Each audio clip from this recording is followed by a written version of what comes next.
അതിക്രമം നിമിത്തം മുറിവേറ്റവനേ,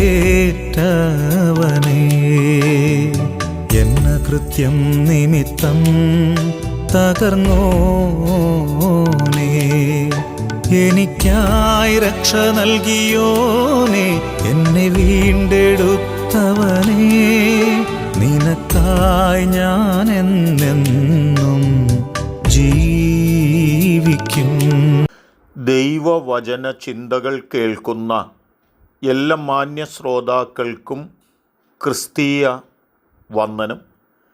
സദൃശവാക്യങ്ങളുടെ പുസ്തകം 1-ാം അധ്യായം 15-ാമത്തെ വാക്യത്തിൽ ഇപ്രകാരം ഒരു സെൻറ്റൻസ് ഉണ്ട്: മകനെ, നീ അവരുടെ വഴിക്ക് പോകരുത് എന്നുള്ള ഒരു വചനമാണ്. ആരുടെ വഴിക്കാണ് നിങ്ങൾ പോകുവാൻ പാടില്ല എന്ന് ഓർമ്മപ്പെടുത്തിയിട്ടുള്ളത്?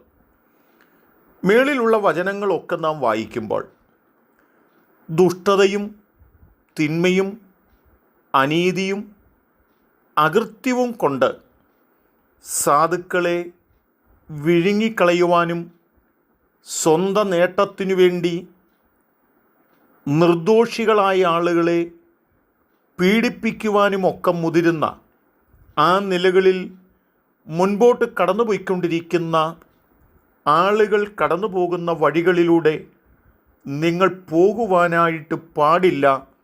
അത് നിങ്ങൾക്ക് നാശകാരണമായിത്തീരും എന്ന് ഓർപ്പിക്കുക തന്നെയാണ്.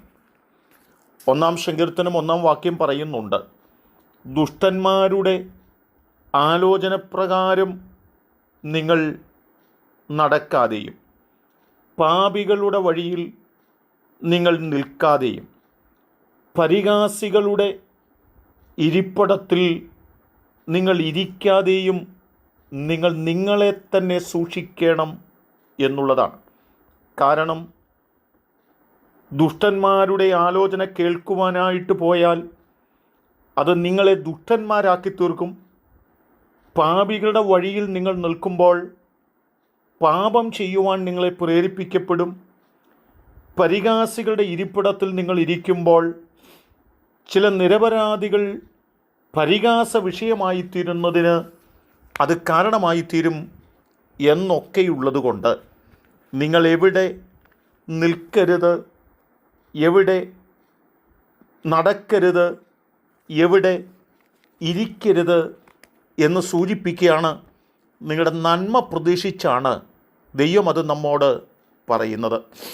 രാജാക്കന്മാർക്ക് എഴുതിയ 1-ാം പുസ്തകം 13-ാം അധ്യായം വായിക്കുമ്പോൾ 11 മുതലുള്ള വാക്യങ്ങൾക്കകത്ത് ഒരു പ്രവാചകനായ മനുഷ്യനോട് നീ ഒരാലോചന പറയുവാൻ വേണ്ടി ഒരിടം വരെ പോകണമെന്നും നീ പോയി ആലോചന പറഞ്ഞിട്ട് നീ അവിടെ നിന്ന് അവർ തരുന്ന അപ്പമോ അവർ തരുന്ന വെള്ളമോ ഒന്നും കൈപ്പറ്റാതെ നീ മറ്റൊരു വഴിയായി മടങ്ങിപ്പോരണമെന്നും പ്രവാചക ശിഷ്യനോട്, ചെറിയ പ്രവാചകനോട് കൃത്യമായ തലത്തിൽ ദൈവം സംസാരിക്കുകയാണ്. ആ ദൈവശബ്ദം കേട്ട് കടന്നുപോയതായ മനുഷ്യൻ പറയുവാനുള്ളതായ ദൂതുകളൊക്കെ പറഞ്ഞ് അവിടെ നിന്ന് മടങ്ങിപ്പോരുന്നതായ സന്ദർഭത്തിൽ വൃദ്ധനായ ഒരു പ്രവാചകൻ തനിക്കെതിർപ്പെട്ട് വന്നിട്ട് തന്നോട് പറയുന്നുണ്ട്: നീ എൻ്റെ വീട്ടിലേക്ക് വരണം, നീ അപ്പം കഴിച്ച്, നീ വെള്ളം കുടിച്ച്, നീ വിശ്രമിച്ച് മടങ്ങിപ്പോകണമെന്ന് പറയുമ്പോൾ ചെയ്യരുതെന്ന് ദൈവം പറഞ്ഞിട്ടുണ്ട്. എങ്കിലും താൻ പറഞ്ഞ വാക്ക് കേട്ടിട്ട് തൻ്റെ പിന്നാലെ കടന്നു പോകുവാനും അവിടെ ചെന്ന് ഭക്ഷിപ്പാനും പാനം ചെയ്യുവാനുമൊക്കെ കാരണമായി തീരുകയും ചെയ്തു. തൽഫലമായിട്ട് ആ മനുഷ്യൻ മടങ്ങി വരുന്ന വഴിയിൽ താൻ കൊല്ലപ്പെട്ടു എന്നാണ് 13-ാം അധ്യായത്തിനകത്ത് നമുക്ക് ഗ്രഹിപ്പാനായിട്ട് കഴിയുന്നത്.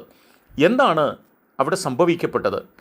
അരുത് എന്ന് പറഞ്ഞതിൽ നിന്ന് വ്യത്യസ്തമായി ചിലത് ചെയ്യുവാൻ മുതിർന്നപ്പോൾ അത് നാശത്തിന് കാരണമായി തീർന്നു എന്നുള്ളതാണ് നമുക്ക് ഗ്രഹിപ്പാനായിട്ട് കഴിയുന്ന വസ്തുതയെന്ന് പറയുന്നത്. ഇവിടെയും അതാണ് പറയുന്നത്: മകനെ, നീ തിന്മ പ്രവർത്തിക്കുന്നവരുടെ വഴിയിലൂടെ, ദുഷ്ടത പ്രവർത്തിക്കുന്നവരുടെ വഴിയിലൂടെ, സാധുക്കളെ ചൂഷണം ചെയ്യുന്നവരുടെ വഴിയിലൂടെ, പാവങ്ങളെ ഉപദ്രവിക്കുന്നവരുടെ വഴിയിലൂടെ നീ കടന്നു പോകരുത്, നീ നീതിക്ക് വേണ്ടി നിൽക്കണമെന്ന് ഓർപ്പിക്കുകയാണ്.